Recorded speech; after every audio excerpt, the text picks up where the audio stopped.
Dicen muchas cosas sobre Jacobo Grinberg, algunas parecen exageraciones, otras suenan a ciencia ficción y unas pocas suenan inquietantemente posibles.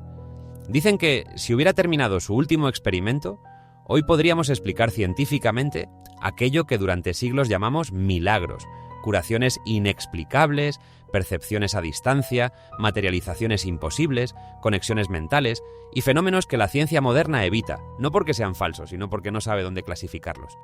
Dicen que Jacobo estuvo tan cerca de resolverlo que no se sabe qué pasó con él.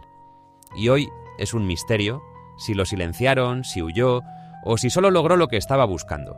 Absolutamente nadie sabe, y lo más perturbador es que ninguna opción parece completamente imposible. Pero para entender a Jacobo hay que entender su herida. Él era un niño como cualquier otro, hasta que perdió a su madre por un tumor cerebral, y ese evento brutal definió su vida en un antes y un después. Para muchos una tragedia infantil destruye. Para Jacobo, esa fatalidad encendió una pregunta: ¿qué es realmente la mente? Y esa pregunta lo quemó por dentro toda la vida.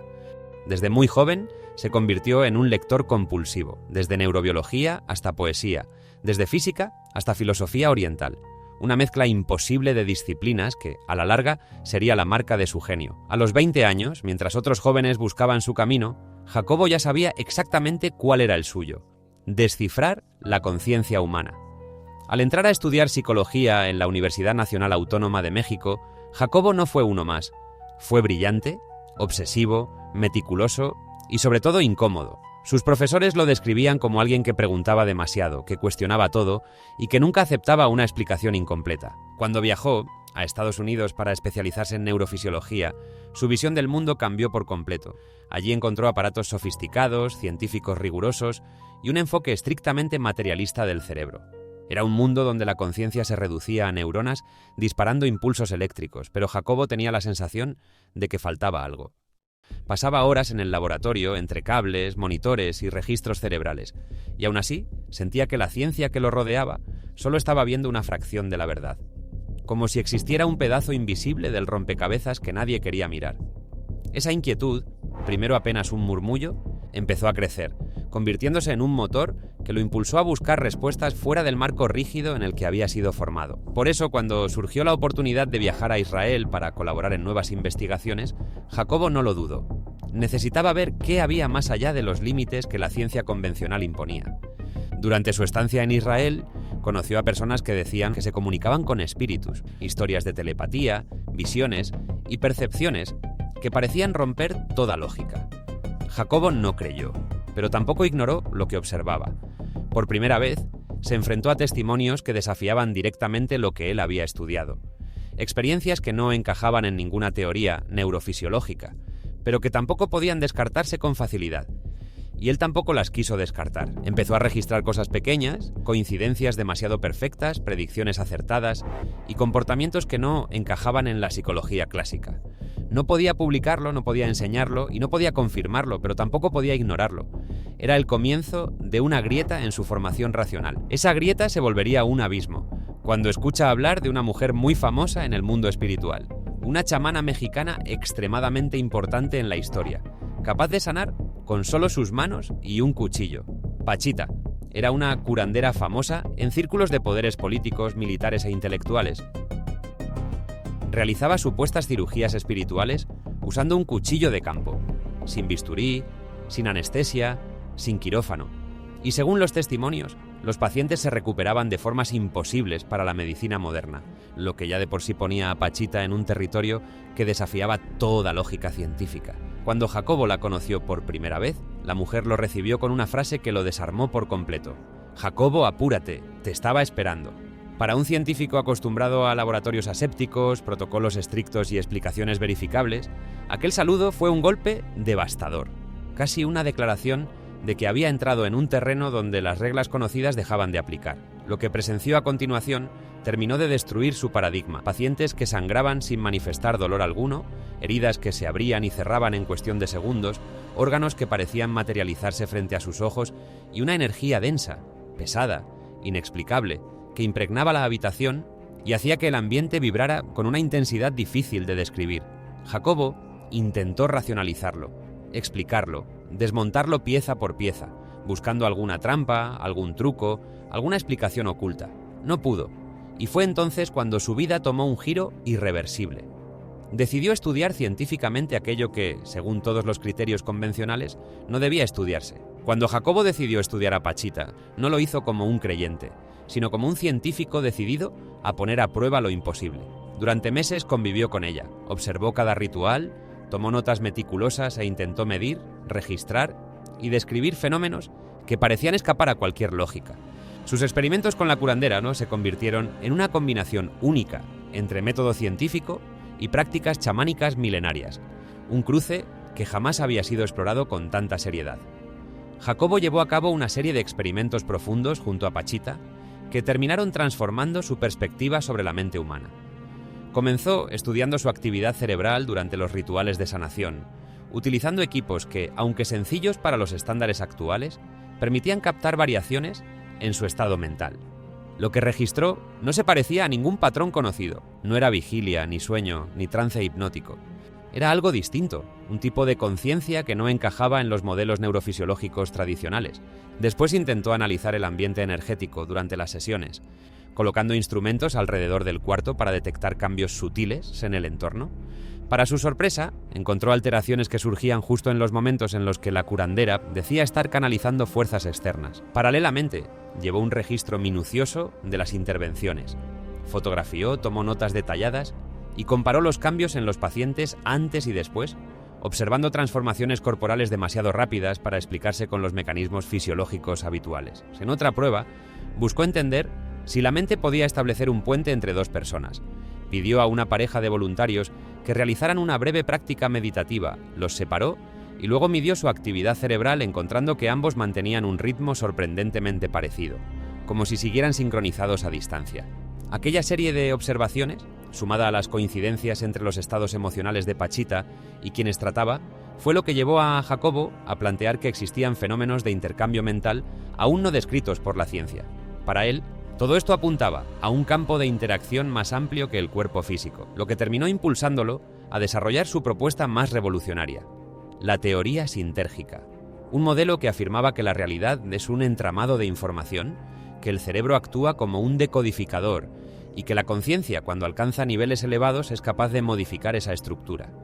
Según esta visión, ciertos individuos podían acceder a ese campo informacional, la lattice, como se llama, y producir cambios en la materia. Para la comunidad científica la idea resultaba excesiva, para otros era una intuición brillante, y para ciertos sectores de poder un conocimiento potencialmente peligroso, pues describía la arquitectura profunda de lo real. Y tenía pruebas propias de que la mente y su poder era transferible. Ese fenómeno tenía un nombre, potencial transferido, y para Jacobo significaba una cosa: las mentes pueden conectarse como nodos en una red. La lattice era un atisbo de telepatía científica, algo que podía cambiar la psicología, la neurología, la filosofía y también la política, porque un mundo donde las personas pueden conectar sus mentes es un mundo donde la manipulación, el espionaje y el control mental adquieren otra dimensión. Mientras avanzaba en sus investigaciones, su vida personal comenzaba a desmoronarse. En 1990, Jacobo se casó con Teresa Mendoza, su segunda esposa, una relación que rápidamente se volvió turbulenta. Él pasaba días enteros encerrado en el laboratorio, completamente absorbido por su trabajo, mientras ella se sentía cada vez más desplazada. Las discusiones, los celos y las tensiones se volvieron frecuentes. En ocasiones Jacobo prefería dormir fuera de casa por miedo a regresar, y familiares cercanos afirmaban que llegó a temer que Teresa pudiera hacerle daño. En un momento de extrema tensión, incluso confesó: «Creo que mi vida corre peligro». Aún así, continuó adelante. Nada parecía capaz de detenerlo. Su obsesión por probar sus teorías era más fuerte que cualquier temor. En 1994, Jacobo comenzó a planificar el experimento más ambicioso de toda su carrera: conectar a dos personas en países distintos, una en México y otra en India, ambas previamente vinculadas emocionalmente, ambas conectadas a equipos de electroencefalografía. La idea era aplicar un estímulo en un país y observar si la respuesta se replicaba simultáneamente en el otro. Sería la prueba definitiva de su teoría. Para entonces ya contaba con voluntarios, aparatos especializados, colaboradores, expertos en física cuántica e incluso un apoyo institucional parcial. Jacobo estaba literalmente a horas de intentar hacer historia, pero eso nunca ocurrió. El 8 de diciembre de 1994, Jacobo y Teresa desaparecieron sin dejar rastro. No hubo llamadas, ni notas, ni billetes de avión, ni movimientos bancarios. Tampoco aparecieron testigos confiables ni registros fronterizos. Nada. México entero quedó paralizado ante la noticia. Era como si la tierra se los hubiera tragado. Pero hay un detalle que casi nunca se menciona. Días antes de su desaparición, Jacobo habría presenciado algo que no figuraba en ningún protocolo. Una de sus máquinas registró actividad cuando no había nadie conectado. Esa misma noche, según versiones cercanas, entró en un estado de trance extraño, como si hubiera experimentado algo que no estaba preparado para comprender. Y esta puede ser la razón por la cual desaparecieron. Meses después, el caso terminó en manos del investigador Clemente Padilla, un policía meticuloso, reservado y altamente respetado por su capacidad para resolver casos complejos. Pero desde el principio encontró cosas que no encajaban. Algunos testigos aseguraron que Teresa había sido vista regresando a la casa días después de la desaparición para recoger objetos personales y dinero. Otro testimonio afirmaba que Jacobo había sido visto bajando de una avioneta Cessna acompañado de personas que parecían ser agentes de la CIA. A esto se sumaban documentos que desaparecían misteriosamente de los expedientes, y una presión inusual por parte de las autoridades para que Padilla abandonara la investigación. Padilla continuó adelante, y lo pagó caro. Perdió su trabajo, su reputación se vino abajo y terminó desapareciendo de la vida pública. Años más tarde reapareció en un documental dispuesto a contar lo que sabía. Con voz firme afirmó: «Esto no fue un crimen pasional. Este caso tocaba intereses demasiado grandes. Y aquí es donde la historia se vuelve aún más inquietante. La CIA tiene un largo historial de interés en fenómenos psíquicos, percepción remota, manipulación mental y alteraciones de conciencia. El proyecto MKUltra es un ejemplo real de hasta dónde llegó la agencia. Uso de LSD sin consentimiento, electroshocks, técnicas de lavado mental y experimentos brutales realizados tanto en Canadá como en Estados Unidos. Y es justo en este punto donde empieza lo realmente extraño. En 2017, bajo la Ley de Registros de la CIA, se liberan documentos secretos. Entre miles de archivos aparece algo perturbador. Referencias al trabajo de Jacobo Greenberg. Esto no prueba conspiración, pero prueba interés. La CIA sabía quién era, conocía sus experimentos, sabía que estaba investigando telepatía y campos informacionales. ¿Era solo curiosidad académica? ¿O algo más? Y fue entonces cuando surgieron las teorías. Después de su desaparición, el caso de Jacobo Greenberg se convirtió en un terreno fértil para hipótesis de todo tipo. La primera y más repetida fue la del supuesto crimen pasional. Era la versión más cómoda, la más sencilla de aceptar y también la más conveniente para cerrar el caso rápidamente. Sin embargo, esa teoría no explicaba ciertos elementos clave. La avioneta en la que supuestamente lo vieron bajar, los testigos que aseguraron haberlo visto acompañado de supuestos agentes de la CIA, la presión política que surgió alrededor de la investigación, la desaparición misteriosa de documentos oficiales, ni la absoluta ausencia de rastros verificables. La segunda teoría fue la de una fuga voluntaria. Se decía que, quizás Jacobo había escapado para evitar enfrentar el ridículo científico si sus experimentos no resultaban como esperaba. No obstante, esta hipótesis también resultaba difícil de sostener. Jacobo jamás habría abandonado a su hija, su trabajo, su laboratorio, ni los proyectos que él mismo decía que marcarían un antes y un después en la ciencia. La tercera explicación apuntaba a la intervención de una agencia de inteligencia. Esta idea se apoyaba en los testimonios recopilados por Padilla, en el historial del proyecto MKUltra, que demostraba el interés real de la CIA en fenómenos psíquicos y control mental, en la desclasificación de documentos donde aparecía mencionada la teoría sintérgica y en el súbito borrado de evidencia relacionado con el caso. Para muchos, estas coincidencias no eran casualidad. La cuarta y última teoría era la más poética, pero también la más inquietante: la trascendencia. Según esta hipótesis, Jacobo habría logrado atravesar la látice, fundiendo su conciencia con el campo informacional que tanto estudió y alcanzando precisamente el nivel de manipulación de la realidad que buscaba demostrar. Sería, literalmente, un científico convertido en su propio experimento. Más allá de teorías, conspiraciones y silencios, algo permanece claro: Jacobo desafió los límites entre ciencia y conciencia. Propuso que el universo es un campo informacional moldeado por la mente, que lo que percibimos es solo una versión reducida de una realidad inmensa, que el pensamiento puede alterar la materia y que la conexión entre las personas es real, medible y física. Y aunque él desapareció, su obra continúa viva. Quizás su mensaje más profundo fue este: si quieres cambiar tu mundo, empieza cambiando tu conciencia.